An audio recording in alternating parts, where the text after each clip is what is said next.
கடினப்படுத்துகிற ஒரு இருதயம். நிறைய பேர் நீங்கள் யோசிச்சு பாருங்க, உங்கள் லைஃப்பில் நீங்கள் சில பேர் பார்த்துருப்பீங்க.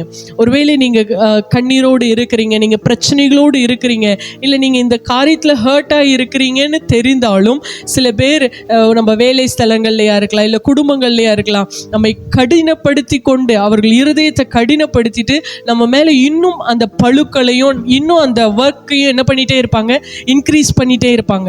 சில காரியங்களை நம்ம மேலே ஃபோர்ஸ் பண்ணி கொண்டே இருப்பாங்க.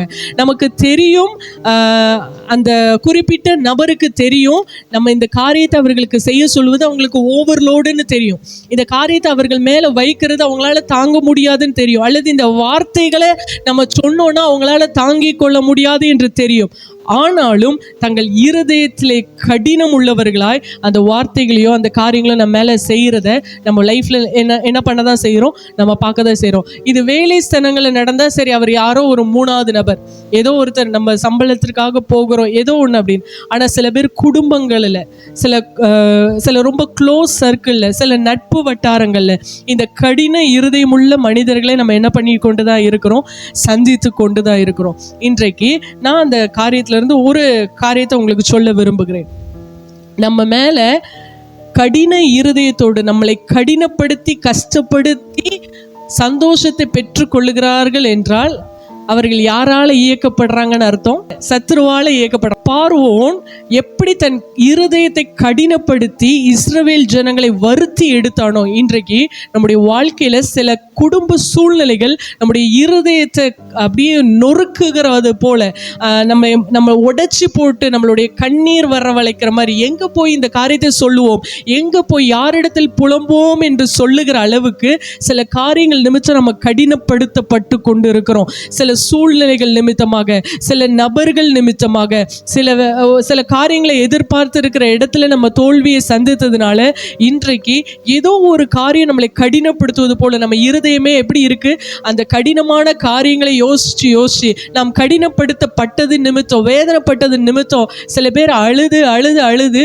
வாழ்க்கையில ஒரு விரக்தியான சூழ்நிலைக்கு மத்தியில இனிமே இந்த காரியத்துல இருந்து ஒரு விமோச்சனம் கிடைக்கவே கிடைக்காது, இனிமே இதுதான் என் லைஃப், இனிமே இதுதான், இதை நான் சந்திச்சுட்டே தான் இருக்கணும், இந்த சுமையை நான் சுமந்து கொண்டே தான் என் ஆயுசு முழுக்க இருக்கணும், இந்த வேதனையை நான் சகித்து கொண்டே தான் என் வாழ்க்கை முழுக்க இருக்கணும்னு நீங்க இப்படிப்பட்ட சூழ்நிலைகளுக்கு மத்தியில இன்றைக்கு வந்திருந்தீங்கன்னா கர்த்தர் உங்களை பார்த்து சொல்றாரு, இந்த பார்வோனின் ஆவி உங்க குடும்பத்தை என்ன பண்ணிக்கிட்டு இருக்கு, ஆளுகை செய்து கொண்டிருக்கு. உங்க வாழ்க்கையை இந்த பார்வோனின் ஆவி என்ன பண்ணி கொண்டிருக்கிறது, ஆளுகை செய்து கொண்டிருக்கு. இந்த நாளிலே கர்த்தர் அந்த பார்வோனின் சேனையை எப்படி செங்கடலுக்கு நடுவே கவிழ்த்து போட்டாரோ அதே போல உங்கள் வாழ்க்கையை, உங்கள் தனிப்பட்ட காரியங்கள்ல உங்களை கடினப்படுத்தி மனம் அது நிமித்தம் சந்தோஷப்பட்டு கொண்டிருக்கிற சத்துருக்களின் சேனையை அவர் செங்கடலிலே சிதறி போக பண்ண போகிறார். ஆமென். அன்றைக்கு வேதம் சொல்லுகிறது, மோசே செய்த யுத்தத்துல கர்த்தர் செய்த ஒரு பிரம்மாண்டமான யுத்தம், நீங்க சும்மா இருங்க, இன்னைக்கு கர்த்தர் யுத்தம் செய்ய போகிறார்னு செய்த யுத்தம் யாரோட தான், இந்த பார்வோனோட தான். எல்லா இடங்களிலும் மோசே கைகளை உயர்த்தும் போது வெற்றி நடைபெற்றது. யோசுவா நின்று பலத்த சேனையோடு யுத்தம் பண்ணும்போது வெற்றி பெற்றுக்கொண்டாங்க. துதிக்கும் போது வெற்றியை பெற்றுக்கொண்டாங்க. எக்காலங்களை ஊதி ஆர்ப்பரிக்கும் போது வெற்றியை பெற்றுக்கொண்டாங்க. ஆனா இந்த எல்லா யுத்தத்திலும் மகத்துவமான யுத்தம்னா கர்த்தர் நீங்க நின்று கொண்டு கர்த்தர் உங்களுக்கு இன்னைக்கு செய்ய போறத பாருங்க. கர்த்தர் உங்களுக்காக யுத்தம் பண்ணுவார்னு செய்யப்பட்ட யுத்தம் தான் இந்த செங்கடலிலே நடந்த பார்வோனின் சேனைக்கு எதிரான யுத்தம். ஒரு ஆமென் சொல்லலாமா? அப்போ இன்றைக்கு நம்முடைய வாழ்க்கையில நம்ம நிறைய பேர் சந்திக்கிறோம். இவ்வளோ கடினமுள்ள இருதயமுள்ள ஜனங்கள் இந்த உலகத்துல இருப்பாங்களா? இவ்வளோ கடினப்படுத்தி என் மேல இவ்வளோ வருத்தத்தை தருகிறதற்கு அவங்களுக்கு எப்படி மனசு வருது? எப்படி அவர்களால் இப்படி செய்ய முடியுது? இதே இது அவர்களுடைய பிள்ளைங்களுக்குன்னா இப்படி செய்வாங்களா?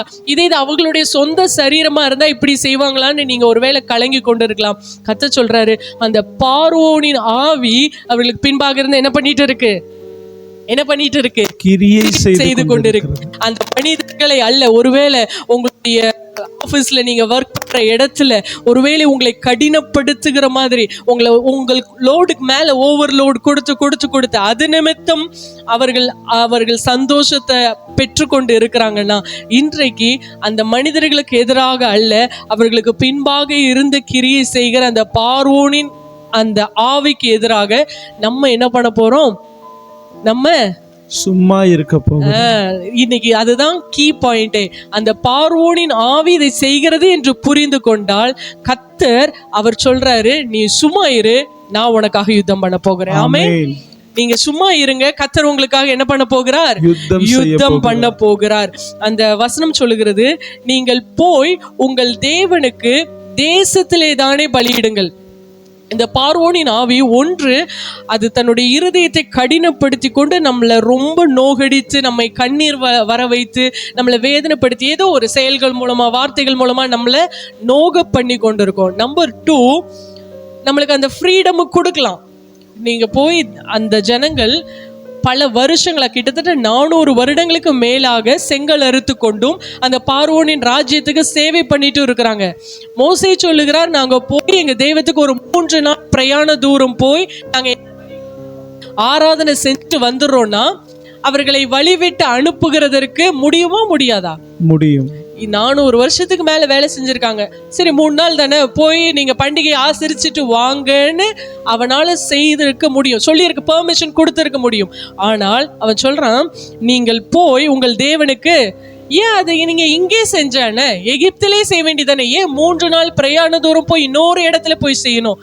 நிறைய பேர் உங்களுடைய குடும்பங்கள்லயா இருக்கலாம், ஏன் நீ சர்ச்சுக்கெல்லாம் போய் ஜோம் பண்ணணும், இங்கேயே நம்ம வீட்டிலே ப்ரேயர் பண்ண வேண்டியதானே, ஏன் நீ சர்ச்சுக்கு போய் அவ்வளோ தூரம் பிரயாசப்பட்டு ஏன் உபவாசம்லாம் இருந்து ஜோம் பண்ணணும்? சாப்பிட்டு ஜோம் பண்ணா ஆண்டவர் என்ன பண்ண மாட்டாரா? கேட்க மாட்டாரா? ஏன் இவ்வளோ பிரயாசப்பட்டு ஜெபிக்கணும்? ஏன் இவ்வளோ காரியங்கள் ஆண்டவருக்காக செய்யணும்? 28வது வசனம் சொல்லுது, ஆனாலும் நீங்கள் அதிக தூரமாய் போக வேண்டாம், எனக்காக வேண்டுது. ரொம்ப தூரம்லாம் போக வேண்டாம், பக்கத்துல 3 நாள் பிரயாணம்லாம் போக வேண்டாம், பக்கத்துல என்ன பண்ணுங்க, முதலாவது தேசத்திலேயே பலியிடுங்கன்னு சொல்றான். 2வது என்ன சொல்றான்? அவ்வளவு தூரம் போக வேண்டாம், அதிக தூரம் என்ன பண்ண வேண்டாம், போக வேண்டாம். நிறைய பேர் நம்முடைய வீட்டுல, ஏன் ஆண்டவருக்காக சர்ச்சுன்னு போறியே, ஏன் அவ்வளோ உழைக்கணுமா? அப்பதான் ஆண்டவர் உனக்கு பதில் கொடுப்பாரா? என்ன இவ்வளோ உழைக்கிற ஆண்டவருக்காக உனக்கு என்ன எல்லா காரியமும் மாறிடுச்சா அப்படின்னு இந்த மனிதர்கள் பேசல, அவர்களுக்குள்ளே இருந்து என்ன ஆவிக்கிரியை செய்து, பார்வோனின் ஆவி, பார்வோனின் அந்த கடினப்படுத்துகிற ஆவி, அந்த அடிமைப்படுத்துகிற ஆவி ஆண்டவரை ஆராதிக்க போகிறதற்கு விடுதலையா அவங்களை என்ன பண்ணாது, போக விடாது. சில பேருக்கு விடுதலையாகி காரியங்களை செய்ய விடாது. உங்களுக்கு இதை செஞ்சா சந்தோஷமா இருக்கும்னு தெரியும், ஆனா உங்களை சந்தோஷமா என்ன பண்ண மாட்டாங்க, செய்ய விட மாட்டாங்க. ஏன்? அந்த ஆவிக்கு நீங்கள் சந்தோஷமா இருந்துட்டீங்கன்னா, கர்த்தருக்குள்ள மகிழ்ச்சியா இருந்துட்டீங்கன்னா, அது உங்களுடைய பலன் என்று அதை அறிந்து வைத்து கொண்டு உங்களை சந்தோஷத்தை எப்படிலாம் கெடுக்கலாமோ அப்படிலாம், எங்கெங்கெல்லாம் உங்க சந்தோஷம் இருக்குதோ அங்கங்கெல்லாம் அது என்ன பண்ணும், லிமிட் பண்ணும். இவ்வளோதான், இதுதான் செய்யணும், இப்படிதான் செய்யணும். அந்த ஒரு பாக்ஸ்குள்ளவே உங்களை வைத்து கொண்டு உங்களை விடுதலையோடு சிந்திக்கவும் விடுதலையோடு செயல்படவும் விடாம உங்களை அடிமைப்படுத்தி வைத்து கொண்டிருக்கிற பார்வோனின் ஆவிகளுக்கு எதிராக இந்த நாளிலே கர்த்தர் யுத்தம் பண்ண போகிறார். ஆமென் சொல்லுவீங்களா? முதலாவது என்ன சொன்னேன்? பார்வோனின் ஆவி நம்மளை வேதனைப்படுத்தும், அது இருதயத்தை கடினப்படுத்தி கொண்டு கடினமான வார்த்தைகள் மூலமா செயல்கள் மூலமா ஓவர்லோட கொடுத்து நம்மளை என்ன பண்ணும், வேதனைப்படுத்தும். ஏன்னா நீங்க வேலையிலேயே பிஸியா இருந்துட்டீங்கன்னா உங்களால சந்தோஷமா கர்த்தரை ஆராதிக்க முடியாது. நம்பர் 2, உங்களை விடுதலையோடு கர்த்தரை ஆராதிக்க விட்டுட்டோன்னா நீங்க சந்தோஷத்தை பெற்றுக்கொள்வீங்க. அதனால விடுதலையோ எல்லாத்துக்கும் ஒரு லிமிட். முதலாவது வேதனைப்படுத்தும், 2வது எல்லாத்துக்கும் ஒரு லிமிட், ஒரு பாக்ஸ் போட்டு ஒரு கோடு. இதை தாண்டி என்ன பண்ணக்கூடாது, சர்ச்சுக்கு டெய்லிலாம் போகக்கூடாது, சண்டே மட்டும் போயிட்டு நின்று பண்ணிடணும், வந்துடணும், இந்த டைமுக்கு தான் போகணும், இங்கே இவ்வளோ, இது உலக பிரகாரமான காரியத்துக்கும் இவ்வளோதான், இங்கே இப்படி. உங்களுக்குள்ளே பரிசுத்த ஆவியானவர் இருக்கிறார், உங்களுக்குள்ள ஒரு ஃப்ரீ வில் ஒன்று இருக்கு, உங்களுக்கு உரிய ஒரு சித்தம் இருக்கு. அதை உங்களுடைய சித்தத்தின்படி உங்களை செய்ய விடாமலும், உங்களுக்குள்ள இருக்கிற தேவனுடைய சித்தத்தின்படி உங்களை செயல்பட விடாமலும், உங்களையே ஒரு தடுப்பு சுவருக்குள்ள வைத்து உங்களை விடுதலையோடு தேவனை பார்க்கறதுக்கோ சிந்திக்கிறதுக்கோ விடாம என்ன பண்ணும், அடிமைப்படுத்தும். சில குடும்பங்களுக்குள்ள இது நடக்கிறது. முதல் நான் சொன்னேன், உங்களை வேதனைப்படுத்தும் பற்பல வேலைகளினால. இதை செய்யுங்க, அதை செய், அப்படி செய், இப்படி பண்ணு. மார்த்தாள் அநேக காரியங்களை குறித்து என்ன பண்ணாங்களா, கவலைப்பட்டு கலங்கினாங்க. இயேசு சுவாமி வந்திருக்கிறாரு, சீஷர்கள் வந்திருக்கிறாங்க, நான் சமைக்கணுமே, அவங்களுக்கு சாப்பாடு கொடுக்கணுமே, இதை பண்ணணுமே, அதை பண்ணணுமே.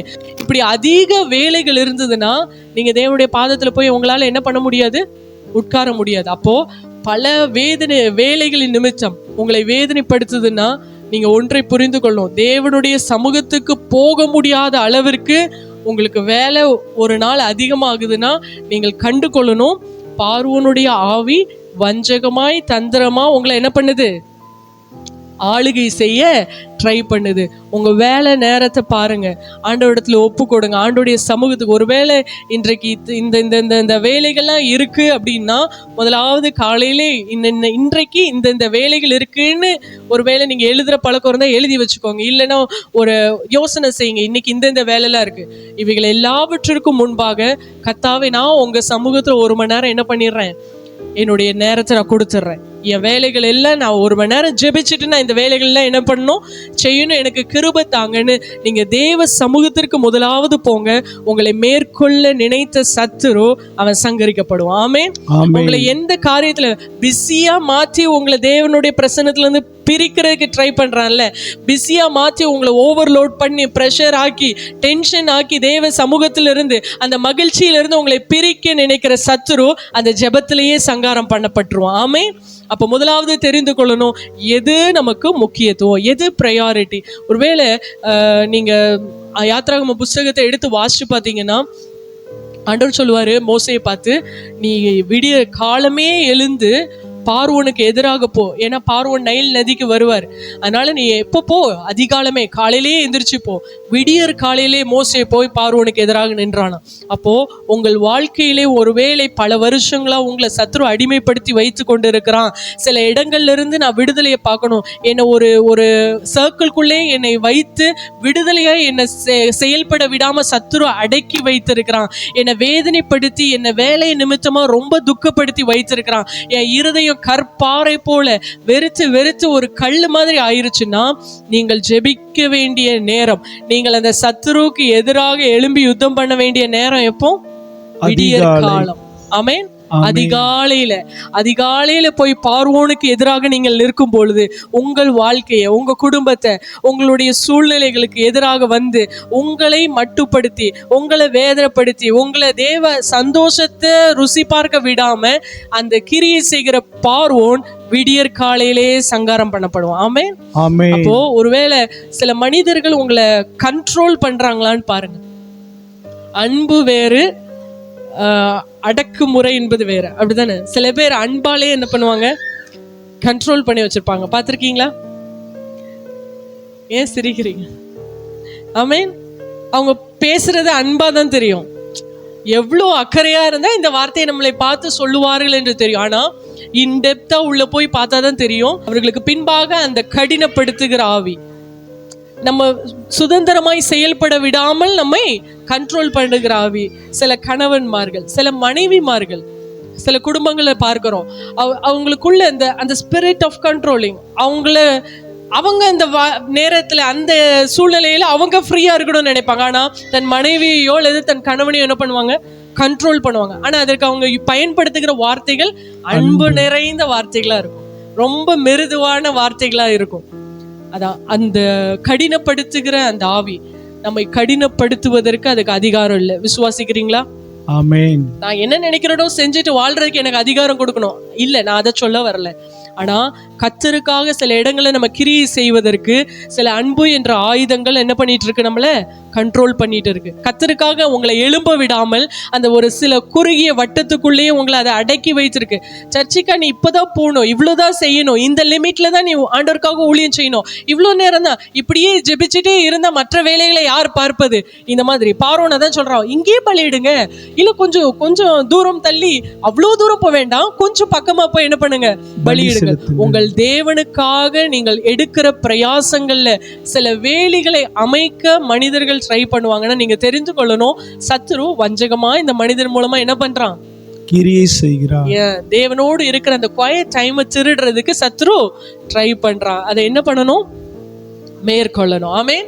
அதை நம்ம மேற்கொள்ளணும். எப்படி மேற்கொள்வது? இந்த பார்வோனின் ஆவி நம்முடைய வாழ்க்கையில, ஒருவேளை நான் சொல்லும் போதே உங்களுக்கு தெரிஞ்சிருக்கும், இவங்க மூலமா இந்த காரியங்கள் மூலமா இந்த ஸ்பிரிட் கிரியை செய்து அப்படின்னா, கர்த்தர் கொடுக்கிற ஒரு கீ, இந்த பார்வோனின் ஆவிக்கு எதிராக விடியற் காலையிலே போய் நில். பார்வோனுக்கு எதிராக எப்போ நிக்கணுமா? விடியற் காலையில். கிழக்கு 24வது வசனம் சொல்லுது, கிழக்கு வெளுத்து வரும் ஜாமத்தில் ஆண்டவர் என்ன பண்றாராம், அந்த சேனையை கலங்க பண்ணி மோசேட்ட சொல்றாரு, இப்போ உன் கையை நீ எங்க நீட்டு, சமுத்திரத்தின் மேல நீட்டு அப்படின்னு. விடியற் காலத்தில் சமுத்திரம் பலமாய் திரும்பி வந்து கடலின் நடுவே கர்த்தர் அவர்களை கவிழ்த்து போட்டாராம். அவர்களில் ஒருவர் கூட என்ன பண்ணலையாம், தப்பலையாம். அப்போ சமுத்திரத்தின் மேல உன் கையை நீட்டுனா என்ன அர்த்தம்? காலையிலே எந்திரிச்சு ஆண்டோடைய சமூகத்துல உங்களுடைய ஃபர்ஸ்ட் அவர்ல உங்களுடைய பிரச்சனைகளுக்கு நேராக உங்க கரங்களை நீட்டி கர்த்தர் அந்த பிரச்சனைகளை கிரியை செய்யும்படிக்கு அவருக்கு இடம் கொடுங்க. நீங்க சும்மா இருங்கன்னா சும்மா படுத்து தூங்குங்க இல்லை. இஸ்ரவேல் ஜனங்கள் சொல்றாங்க, நாங்க எங்க வேலையை பார்த்துட்டு சும்மா எகிப்துல இருந்திருப்போம்ல. அப்போ ஒரு மனுஷன் சும்மா இருக்கணும்னா அவனுக்கான சில வேலைகள் இருக்கு, அதை செய்யணும். கர்த்தர் செய்ய வேண்டிய வேலையை கர்த்தர் செய்யறதுக்கு விட்டு கொடுக்கணும். அதுதான் சும்மா இருக்கிறது. ஒரு ஆமேன். ஆமென். கர்த்தர் செய்ய வேண்டிய வேலையை போய் நம்ம செஞ்சாதான் அது அங்கதான் ஆண்டவர் சொல்றாரு, நீ ஏன் வேலையை செய்ய வேண்டாம், சும்மா இரு, உனக்கு நான் கொடுத்த வேலையை செய். கர்த்தர் சொல்லுகிறார், ஜலம் எகிப்தியர் மேலும் 26வது வசனம் அவர்களுடைய ரதங்கள் மேலும் அவருடைய குதிரை வீரர்கள் மேலும் திரும்பும்படிக்கு உன் கையை சமுத்திரத்தின் மேல் நீட்டு. உங்களுக்கு என்ன பிரச்சனைகள் இருக்குதோ, எந்த கிரியைகள் உங்களை மேற்கொள்ள வருதோ, எது உங்களை கண்ட்ரோல் பண்ணியிருக்கோ, சில காரியங்கள் உங்க இருதயத்தை பாரப்படுத்தி இருக்கோ, கடினப்படுத்தி கொண்டு இருக்குதோ, அதற்கு நேராக உங்கள் கரங்களை நீட்டி ஜெபிங்க. அந்த காரியத்தை கர்த்தருடைய சமூகத்துல ஒப்பு கொடுத்து, கர்த்தாவே, எப்படி எகிப்தியரின் சேனையை கலங்க பண்ணுனீங்களோ, எகிப்தியரின் சேனையை கவிழ்த்து போட்டீங்களோ, அதே போல இந்த பிரச்சனைகள் என்ன போராட்டங்கள் என்ன கலங்கி கொண்டு இருக்குதோ அதுல நீங்க கிரியை செய்யும்படிக்கு நான் என் கரங்களை உயர்த்துகிறேன்னு சொல்லி நீங்க நிற்கும் போது கர்த்தர் அந்த காரியங்களை உங்களுக்காக யுத்தங்களை பண்ணுகிறத நீங்க பாப்பீங்க. ஆமென். ஆமென். செங்கடலை பார்த்து இஸ்ரவேல் ஜனங்கள் ஜெபிச்சாங்கன்னு வச்சுக்கோங்களேன். கர்த்தர் என்ன செய்தார், என்ன பண்ணார்? பிளந்து போட்டார். உங்கள் பிரச்சனைகள் அது அங்கதான் இருக்கும், நீங்கள் தான் அதை பிளந்து கடந்து வரணும். ஆமென். ஆமென். நான் சொல்ல வர்றது புரியுதா? நீங்க எந்த காரியத்தை குறித்து, ஒருவேளை கடன், இத்தனை லட்சம் ரூபாய் கடன் அங்கதான் இருக்கும், நீங்க தான் கடந்து வரணும். வியாதி, நீங்க தான் கடந்து வரணும், அது அங்கதான் இருக்கும், அது அங்க இருக்கிறதற்காக சிருஷ்டிக்கப்பட்டது. நீங்கள் அது நடுவே அதை பிளந்து கடந்து வர வேண்டும் என்று கர்த்தர் சொல்லுகிறார். ஆமென். ஆமென். நீங்க பிளந்து கடந்து வாங்க. உங்களுக்காக கர்த்தர் ஆயத்தம் பண்ணின காரியங்கள் முன்பாக இருக்குது. உங்களுக்காக கர்த்தர் வச்சிருக்கிற ஊழியம் முன்பாக இருக்குது. உங்கள் பலவீனங்களோ, உங்கள் தேவைகளோ, உங்களுடைய இயலாமைகளோ, உங்களுடைய என்ன காரியங்களோ, உங்களை பின்னாடி இழுக்கிற பாவங்களோ எல்லாவற்றையும் நீங்கள் கடந்து வர வேண்டும். கர்த்தர் கிரியை செய்யறதற்கு நீங்க இடம் கொடுத்து, கர்த்தர் அந்த பிரச்சனைகளுக்கு மேல இறங்கி கிரியை செய்கிறதுக்கு நீங்க இடம் கொடுத்து, நீங்கள் அதை கடந்து வந்தால் மாத்திரமே மகிமையான கானானுக்குள்ள நம்மளால பிரவேசிக்க முடியும். ஆமென். ஆமென். இன்றைக்கு ஒரு பார்வோனுடைய ஆவி உங்களை கடினப்படுத்துது. செங்கடல் நம்மை தடுத்து கொண்டு இருக்கு. பார்வோனின் சேனை ரொம்ப ஃபோர்ஸ் பண்ணி கொண்டு வருகிறது.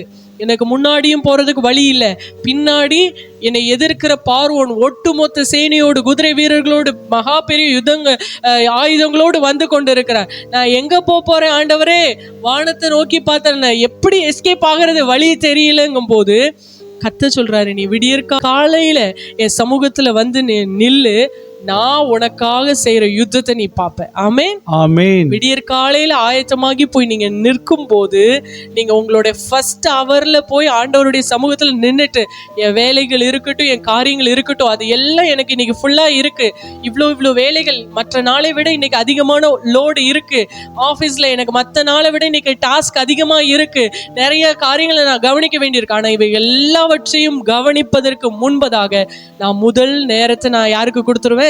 தேவனுக்கு. தேவன் யுத்தம் பண்ணும்படிக்கு நான் அவரிடத்துல என்ன ஒப்பு கொடுத்துருவேன். ஆமென். ஆமென். நீங்க போய் டைரக்டா போய் அந்த காரியங்களோடு பேசிட்டு இருந்தீங்கன்னா, செங்கடலோடு கூட நீங்க போராடிட்டு இருந்தீங்கன்னா, ஒருவேளை நம்ம நீந்தி ஓரளவுக்கு போயிடலாம்னு நினைச்சா எவ்வளவு தூரம் நீந்தி இருக்க முடியும்? எத்தனை லட்சம் ஜனங்கள் நீந்தி இருக்க முடியும்? நாம் கடக்கணும். நம்ம மாம்ச முயற்சியினால, மாம்ச எண்ணங்களினால இதை செஞ்சிடலாம், இப்படி செஞ்சிடலாம், அப்படி செஞ்சிடலாம், இப்படி பண்ணி இந்த காரியத்தை சால்வ் பண்ணிடலாம். ஒரு நாளும் அது சால்வ் ஆகாது. ஏன்னா நீங்கள் சும்மா இருக்க வேண்டிய பகுதி என்று ஒன்று இருக்குது, கர்த்தர் கிரியை செய்ய வேண்டிய பகுதி என்று ஒன்று இருக்குது. ஆமென். நீங்க செய்ய வேண்டிய கிரியை நீங்க செய்யும் போது, கர்த்தர் கிரியை செய்ய நீங்கள் இடம் கொடுக்கும் போது, அவர் உங்களுக்காக இயற்கைக்கு அப்பாற்பட்ட வகையில, நம்மளுடைய சிந்தைக்கு அப்பாற்பட்ட வகையில கர்த்தர் செங்கடலை பிளப்பாருங்கிற விஷயம் அது வரைக்கும் இஸ்ரவேல் புத்திரருக்கு தெரியுமா? தெரியாது. அப்ப பிளக்கலன்னா இன்னும் ஒரு இன்சிடென்ட் நடக்க வாய்ப்பு இருக்குன்னே நமக்கும் தெரியாது. கர்த்தர் உங்க வாழ்க்கையில செய்யற அற்புதங்களும் அப்படிதான் இருக்கும். நீங்க 1000 சொல்யூஷன் யோசிச்சு வச்சு பாருங்களேன். ஆண்டவரை வேணா டெஸ்ட் பண்ணி பாருங்க. இந்த பிரச்சனைக்கு இந்த மாதிரி ஒரு தீர்வு இருக்கு, இப்படி பண்ணா இதை சரி பண்ணிடலான்னு உங்களுக்கு தெரிந்த வழிகள் எல்லாத்தையும், ஒரு 100 வழி தெரியுது, இப்படிலாம் நடக்கலாம், அந்த 100 வழிகளை எழுதி வச்சுட்டு, ஏசப்பா இந்த மாதிரிலாம் வழிகள் இருக்கு, நீங்க இந்த காரியத்துல அற்புதத்தை செய்யுங்கன்னு ஒருவேளை நீங்க விசுவாசத்தோடு ஜெபிச்சு பாருங்களேன், 101வது வழியில கர்த்தர் அதை அற்புதமா செஞ்சு முடிப்பார். ஆமென்.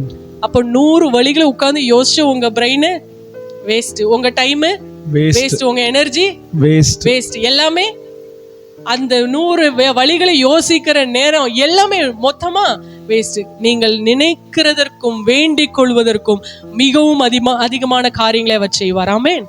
ஆண்டவருடைய கரத்துல கொடுத்துட்டு, இந்த காரியம் பார்வோனுடைய கடினப்படுத்துகிற காரியம் என் வாழ்க்கையில கிரியை செய்த ஆண்டவரே, என்னுடைய பார்ட் நான் காலையிலே என்னுடைய ஃபர்ஸ்ட் அவர் நான் உமக்கு தருகிறேன், என்னுடைய முதல் ப்ரையாரிட்டியை நான் உமக்கு தருகிறேன், நீங்க யுத்தம் செய்கிறத நாங்க பார்க்கணும்னு சொல்லி அவருடைய கரத்துல ஒப்பு கொடுத்து பாருங்களேன், கர்த்தர் எப்படி யுத்தங்களை நடப்பிக்கிறார் என்பது உங்க கண்களை ஆச்சரியப்படுற மாதிரி கர்த்தர் நடத்தி முடிப்பார். ஆமென். வேதம் சொல்லுகிறது, இது அந்த வண்டிகள்ல இருந்து உருளைகள் கலண்டுச்சான். அந்த சேனைகள் புறப்பட்டு வரும்போது அவர்கள் ரொம்ப அவ்வளவுதான் எல்லாரும் மாட்டிக்கிட்டாங்கன்னு வரும்போது, இஸ்ரவேலர்களுக்கு பாதையாய் அமைந்த அதே செங்கடல் எகிப்தியருக்கு படுகொலியா மாறி போயிருச்சு. உங்களை பின்தொடர்ந்து வருகிற சத்துருவுக்கும் கர்த்தர் இதே போல செய்வார். வேதம் சொல்லுகிறது, கடற்கரையிலேயே எகிப்தியர் செத்து கிடக்கிறதை இஸ்ரவேல் கண்டார்கள். உங்களை இவ்வளோ நாள் வேதனைப்படுத்தி உங்களை சஞ்சலப்படுத்தி கடினப்படுத்தி கொண்டிருந்த சத்துரு அவன் நிர்மூலமாய் ஒண்ணுமில்லாம போய் இருக்கிறத உங்கள் கண்கள் காணும். ஆமென். நம்ம வேதனைப்படுத்துகிற சத்துருக்கு ஒரு குறிப்பிட்ட காலம் தான். ஒருவேளை சில ஸ்பிரிட் உங்க குடும்பத்துல, ஒருவேளை கணவர் குடி பழக்கத்துக்கு அடிமையா இருக்கு, உங்களை வேதனைப்படுத்தி சஞ்சலப்படுத்தி, ஒருவேளை உங்க இருதயமே ஒருவேளை கனத்து போயிருக்கலாம். இனிமே இவங்க குடியிலிருந்து திருந்தவே மாட்டாங்க, இனிமே இந்த காரியத்துல இருந்து விடுதலையே கிடைக்காது. கர்த்தர் கிரியை செய்யும்படி காலையிலே அவர் சமூகத்துல போய் நின்னு பாருங்க. அந்த மனிதனுக்கு பின்பாக இருந்து அந்த மனிதனை இருளுக்குள்ள இழுத்து செல்ல முயன்ற சத்துரு சங்கரிக்கப்பட்டு போனதை உங்கள் கண்கள் காணும். ஆமென். கர்த்தர் எப்படி செஞ்சார், ஒரே நாள்ல எப்படி செஞ்சார், நீங்கள் ஆச்சரியப்படுற மாதிரி கர்த்தர் செய்வார். ஆமென்.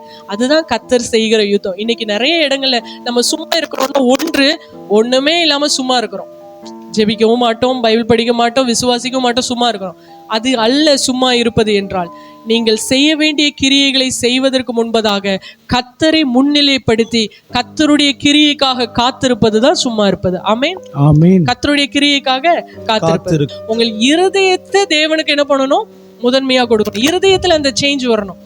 வார்த்தைகள்ல, நம்மளுடைய நடக்கைகள் அல்ல, இருதயத்துல. ஆண்டவரே, நான் என்ன முன்னிலைப்படுத்தல, என்னுடைய பலத்தை சார்ந்து இல்ல, உண்மையே நான் சார்ந்திருக்கேன். என் குடும்பத்துல இவர்கள் அவர்கள்னு சில காரியங்கள்ல நான் என்ன முன்னிலைப்படுத்தி நான் பிரயாசப்பட்டுட்டேன், ஆனா இன்னைக்கு நான் உங்களை முன்னிலைப்படுத்துறேன்னு உங்க இருதயத்துல அந்த மாற்றம் வரும்போது கர்த்தர் யுத்தம் பண்ணுகிறத நீங்க பாப்பீங்க. ஆமென். இருக்கிற இடங்கள்ல கண்களை மூடி நம்ம கர்த்தரை நோக்கி பார்க்கலாம்.